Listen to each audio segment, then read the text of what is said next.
Welcome back to the channel once again this side Saurabh Yadav और आप सभी का मैं स्वागत करता हूं study with Saurabh Yadav YouTube channel पर। आज मैं आप सभी को बताना चाहता हूं कि बिहार पुलिस की दरोगा भर्ती निकली हुई आप सभी के सामने मैंने लिखा हुआ है सब कुछ और आप सभी को दिखा रहा हूं। तो सबसे पहले आप सभी को बताना चाहता हूं कि जो बिहार पुलिस की दरोगा भर्ती निकली हुई है 2025 की, अभी रिसेंटली भर्ती निकली है, कोई भी फेक न्यूज़ नहीं है, 100% रियल न्यूज़ है और आपको रियल अपडेट्स दे रहे हैं। ठीक है, तो आप हम पर भरोसा कर सकते हो और आपको जितनी भी चीज़ें बता रहे हैं वो 100% जेन्युइन है, 100% ऑथेंटिक है। क्लियर, 100% रियल चीज़ें हैं। अब देखो, मैं आपको बताना चाहता हूँ कि जो ऑनलाइन है, जो उनसे फॉर्म है वो ऑलरेडी स्टार्ट हो चुके हैं। ठीक है, कई सारे एस्पिरेंट्स हैं, कई सारे ऐसे कैंडिडेट्स हैं जो अप्लाई कर रहे हैं और कईयों ने कर भी दिया है।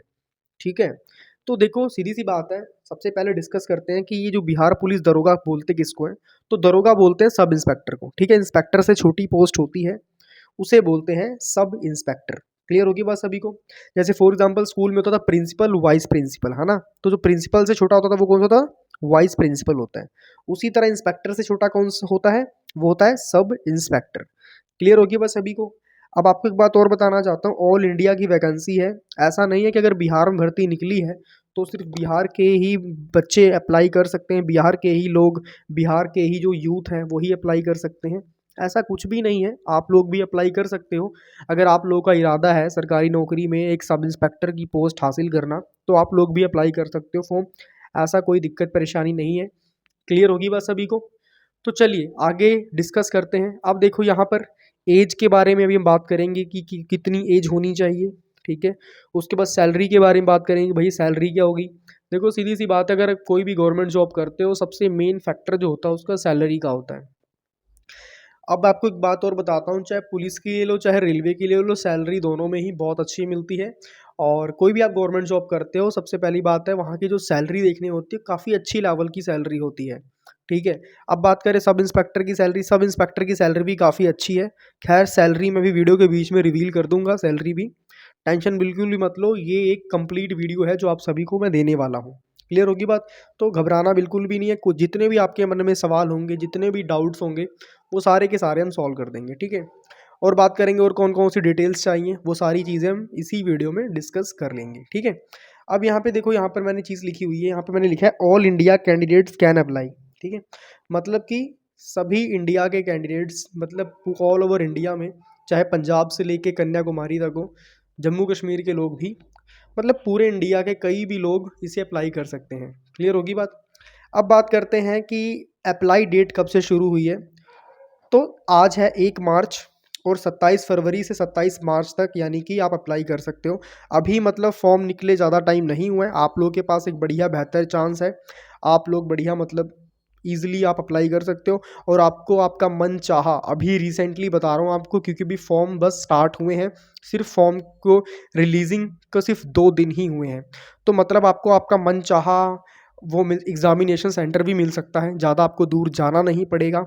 ये सारी चीज़ें आप इजीली देख सकते हो। ठीक है, तो यहाँ पे लिखा हुआ है 27 फरवरी से लेकर 27 मार्च तक, यानी कि आपके पास लगभग 1 महीने का टाइम है। टोटल आपके पास 30 दिन का टाइम है, यानी 1 महीना हो गया। तो आप 1 महीने के अंदर अंदर फॉर्म अप्लाई कर सकते हो। एक बात आपको मैं ज़रूर बताना चाहूँगा कि ऐसा मत सोचना कि आखिरी के दिन में मैं कराऊँगा। फॉर एग्ज़ाम्पल कई लोग सोचते हैं ना कि हम भाई 25 मार्च 26 मार्च को अप्लाई करेंगे फॉर्म। तो इस चक्कर में मत फंसना, क्योंकि देखो सरकारी साइट है और सरकारी साइटों में कई बार ऐसा होता है कि एंड में बहुत सारे कैंडिडेट्स फॉर्म अप्लाई करने लगते हैं तो सर्वर क्रैश हो जाता है, साइटें अपने आप बंद हो जाती हैं। तो इस चक्कर में बिल्कुल भी मत फंसना। अगर आपको अप्लाई करना है इस एग्ज़ाम को लेकर, अगर आप सीरियस हो तो फटाफट से सारे काम काज छोड़ के सबसे पहले आप फॉर्म अप्लाई करो और उसकी तैयारी पे लग जाओ। क्लियर होगी बात सभी को। अब देखो एक बात और बता देता हूँ आपको, अभी इसका फॉर्म अप्लाई हो रहा है तो आप अंदाज़ा लगाकर चलो कि अराउंड आपके पास 3 या 3.5 महीने मिलेंगे आपको। ठीक है, उसके बाद आपका एग्ज़ाम होगा। तो घबराना बिल्कुल भी नहीं है, आप मन लगा के अपनी स्टडी पर ध्यान दो, अपनी प्रिपरेशन पर ध्यान दो, ईजिली आपका सब कुछ सिलेक्शन हो जाएगा। देखो सीधी सी बात है, परिश्रम तो आपको करना पड़ेगा, क्योंकि बिना परिश्रम के तो देवताओं को भी अमृत नहीं मिला था। ठीक है, उनको भी अमृत मंथन में हार्डवर्क करना पड़ा था। तो ऐसा नहीं है कि आप अगर विदाउट हार्डवर्क के आपको मतलब गवर्नमेंट जॉब मिल जाए, वो भी सब इंस्पेक्टर की। It is not possible. ठीक है, अगर आपको कोई भी चीज़ हासिल करनी है तो आपको दिन रात एक करना पड़ेगा, मेहनत करनी पड़ेगी, उस चीज़ के ऊपर ध्यान देना पड़ेगा। ठीक है, अपने शौक मार के अपना टाइम यूटिलाइज करना पड़ेगा, अपने टाइम को मतलब एक एक मिनट बचा के अपने टाइम को स्टडी में लगाना होगा, तभी आपका सिलेक्शन होगा। सीधी सी बात है, जिस भी इंसान का सिलेक्शन होता है वो ऐसे ही होता है। ठीक है, खैर विदाउट एनी वेस्टिंग टाइम आगे की बात करते हैं। अब देखो यहाँ पर आपके सामने एक चीज़ लिखी आई है, फॉर्म फीस। फॉर्म फीस की बात करें तो जनरल, ओबीसी, ईडब्ल्यूएस और जो अदर कैटेगरी के लोग हैं उनको फीस की जो चार्जेस पड़ेंगी वो पड़ेंगी 700 रुपये। जो आपका फॉर्म फिल होगा, फॉर्म फिल करने के बाद देखो सीधी सी बात है, जो लोग फ्रेशर, वैसे मुझे नहीं लगता सब इंस्पेक्टर में कोई भी फ्रेशर आया होगा। अगर कोई आप में से फ्रेशर है तो आपको मैं बता देना चाहता हूँ कि ऐसा होता है, जब आप गवर्नमेंट का कोई भी फॉर्म फिल करते हो तो उसकी एक चार्ज होता है। ठीक है, उसकी एक फ़ीस होती है। तो इस फॉर्म की जो फ़ीस है वो आपकी 700 रुपये है। यहाँ पर आपको दिखा हुआ है, बिल्कुल दिख रहा है। ठीक है, तो 700 आपकी फ़ीस है। आपको बताना चाहता हूँ, जो मैं ये जो आपके सामने पूरी इन्फॉर्मेशन लिखा हुआ हूँ, ये आपकी BSSC, ठीक है, Bihar police sub inspector subordinate corporation की वजह से वहाँ की साइड से लेकर आया हूँ। ठीक है, जो कि आपका सब इंस्पेक्टर का पेपर कंडक्ट करवाती है। अब बात करते हैं जो फीमेल्स हैं और जो SC ST के लोग हैं, उनको 400 रुपये फ़ीस पड़ेगी। तो आप लोग फ़ायदे में हो। ठीक है, आप इजीली इसे अप्लाई कर सकते हो। अब 100 बात की एक बात, सबसे पहली बात करते हैं क्राइटेरिया क्या होना चाहिए। तो देखो, अगर आपकी एज 20 साल से लेकर 37 साल के बीच में है तो आप अप्लाई कर सकते हो। एक बात और बताना चाहता हूँ, अगर आप OBC के हो तो आपको 3 साल का रिलैक्सेशन मिल जाएगा एज में। यानी कि अगर आप 23 साल, अगर आप फॉर एग्जांपल 40 साल के हो तो आपको 3 साल का रिलैक्सेशन मिल गया। मतलब आप कितने, आप 37 साल के ही गिने जाओगे। समझ रहे मेरी बात? तो एज रिलैक्सेशन मिल जाता है। और जो SC वाले हैं उनको 5 साल का एज रिलैक्सेशन मिल जाता है। जनरल वालों को कुछ भी नहीं मिलता, सो सैड। खैर कोई बात नहीं, अब जो रूल है वो रूल है ना, हम तो चेंज कर नहीं सकते। अब देखो सीधी सी बात है, सब इंस्पेक्टर आपके अगर स्टार्स लगेंगे, एटलीस्ट आपको ग्रेजुएशन तो करनी ही पड़ेगी।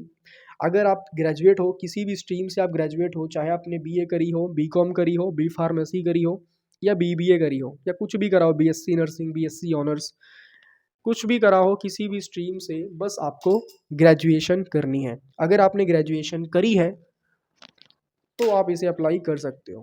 क्लियर होगी बात सभी को? अब देखो एक बात और डिस्कस कर लेते हैं इसके बाद, कि सिलेक्शन प्रोसेस क्या होगा। देखो, जो भी ग्रेजुएशन का एग्ज़ाम होता है उसमें प्रीलिम्स और मेंस होता है। अब वो लोग बोलेंगे कहीं कि भाई ये तो UPSC आ गया। देखो UPSC नहीं है, बट हाँ पैटर्न कुछ कुछ वैसा ही है। तो घबराना बिल्कुल भी नहीं है, डरना बिल्कुल भी नहीं है। ठीक है, देखो, जो UPSC क्रैक करते हैं वो भी एक इंसान है, और आप अगर सब इंस्पेक्टर का एग्ज़ाम क्रैक करोगे तो आप भी एक इंसान हो। और हमें ज़िंदगी से हारना नहीं, चैलेंजेस से जीतना है, चैलेंजेस को फेस करना है। ठीक है, देखो, दो इस एग्ज़ाम होंगे, पहला प्रीलिम्स, दूसरा मेंस। ठीक है, और उसके बाद आपका होगा फिजिकल, फिजिकल के बाद होगा आपका मेडिकल। क्लियर होगी बात? तो टोटल 4 हर्डल्स आपके सामने आएंगे। इन 4 हर्डल्स को आपने पार करना है। ठीक है, ये 4 चुनौतियां आपके सामने आएंगी, और इन 4 चुनौतियों का जब आप पार कर पाओगे तो आप ट्रेनिंग में चले जाओगे। ठीक है, चलिए आगे फटाफट डिस्कस करते हैं। देखो, जो एग्ज़ाम आपका कंडक्ट करवाया जा रहा है वो BPSSC से करवाया जा रहा है। ठीक है, Bihar police subordinate sub inspector corporation. अब देखो, प्रीलिम्स एग्ज़ाम का पैटर्न आप एक बार देख लो। यहाँ पे थोड़ा सा आई थिंक ब्लर हो रहा है, अब फोकस अच्छा हो रहा है। तो जो प्रीलिम्स एग्ज़ाम होंगे वो आपका 100 क्वेश्चन आएंगे और 200 नंबर के होंगे। ठीक है, टाइमिंग आपको 2 घंटे की मिलेगी, तो आपने करना है। अब बात करते हैं प्रीलिम्स एग्जाम्स में आपसे पूछा क्या क्या जाएगा। तो पहला आपका जनरल नॉलेज होगा, दूसरा आपका करंट अफेयर होगा। इन्हीं दो का होगा 100 क्वेश्चन का, और आपने 200 नंबर टोटल आपको मिलेंगे। ठीक है, 2 घंटे का समय होगा। आगे बात कर लेते हैं मेंस एग्ज़ाम के बारे में। तो जो मेंस एग्ज़ाम का पैटर्न होगा, पेपर 1 होगा हिंदी का।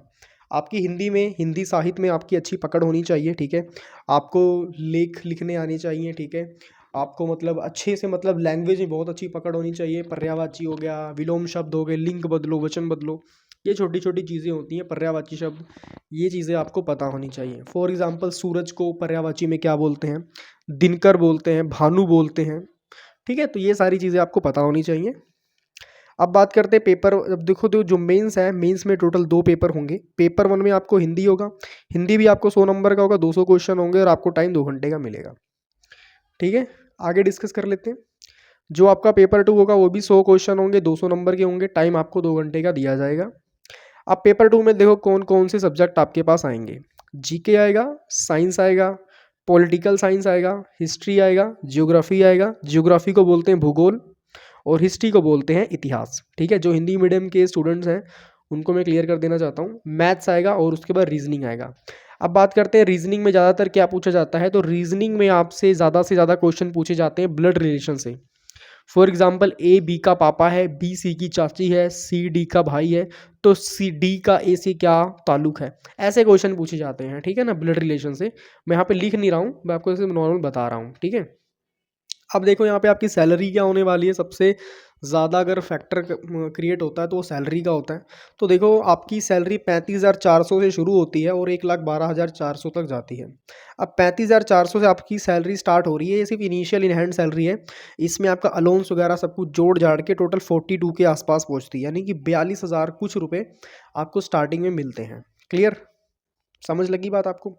अब एक बात और बताना चाहता हूँ, अगर आप मेरी बात समझो इधर।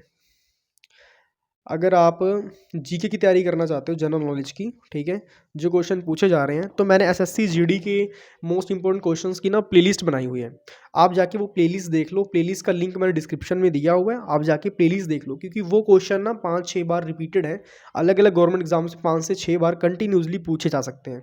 तो मतलब पूरे आपके चांसेस हैं कि उनमें से भी आपको 2-3 क्वेश्चन देखने को मिल सकते हैं। क्लियर, तो टोटल आप वो देख लो जाके, ठीक है। 10-10 मिनट के एक लेक्चर है। टोटल मैंने अराउंड 28-29 लेक्चर ही लगाए हैं। आप देखो जाके, उनमें से कोई ना कोई क्वेश्चन आपको ज़रूर आपके एग्जाम में देखने को मिलेगा, इस बात की 100% गारंटी है। खैर, मिलते हैं हम नेक्स्ट वीडियो में। ज़्यादा वीडियो को ना लंबा करते हो, यहीं पर वीडियो को हम खत्म कर रहे हैं। और आप सभी को बोलना चाहते हैं कि अच्छे से पढ़ाई करें और कोई भी दिक्कत परेशानी हो आप हमसे पूछ सकते हैं, ठीक है। चलिए मिलते हैं नेक्स्ट वीडियो में। Till then goodbye everybody, take care. एक बात और बोलना चाहूँगा, जो रेलवे एनटीपीसी की तैयारी कर रहे हैं एस्पिरेंट्स, उनको बताना चाहता हूँ कि मैं रेलवे एनटीपीसी के प्रीवियस क्वेश्चन पेपर्स करवाने वाला हूँ, सॉल्व करवाने वाला हूँ प्रीवियस क्वेश्चंस, ठीक है, जो जीके के हैं और जीएस के हैं। कंप्लीट आपको साइंस के, बायो के और जनरल नॉलेज, करंट अफेयर्स जितने भी होंगे वो सारे के सारे हम सॉल्व करवा रहे हैं। अगर आप में से कोई भी रेलवे एनटीपीसी की तैयारी कर रहा है, आपका छोटा बड़ा भाई बहन या आपका फ्रेंड हो गया या आपका कोई पड़ोसी हो गया, तो आप उनको हमारा चैनल रिकमेंड कर सकते हैं ताकि उनकी हेल्प हो जाए, ठीक है। चलिए मिलते हैं नेक्स्ट वीडियो में। Till then goodbye everybody, take care. एक बात और बोलना चाहूँगा आप सभी को, अगर आपने चैनल सब्सक्राइब नहीं करा तो फटाफट सब्सक्राइब कर लो, क्योंकि इस चैनल में आपको पल पल की अपडेट्स बहुत ही जल्दी मिलती रहेंगी, ठीक है। चलिए मिलते हैं नेक्स्ट वीडियो में, तब तक सभी को जय श्री राम, जय बजरंगबली।